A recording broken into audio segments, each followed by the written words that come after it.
আসসালামু আলাইকুম রহমতুল্লাহি বারাকাতুহু। আশা করি আপনারা সবাই ভালো আছেন। আজও আমি আপনাদের মধ্যে আরেকটি এমন নিয়ে এসেছি, সেটা হচ্ছে কফ। আমাদের প্রায় দেখা যায় ঠান্ডার সমস্যায় বুকের মধ্যে কফ জমে যায়।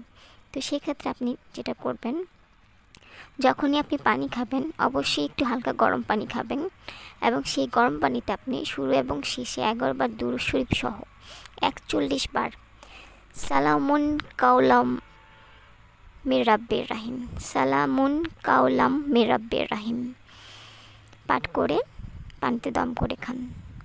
এভাবে আপনি 7 থেকে 9 দিন করুন। ইনশাল্লাহ আপনার বুকে যে কফটা জমে আছে সেটা চলে যাবে।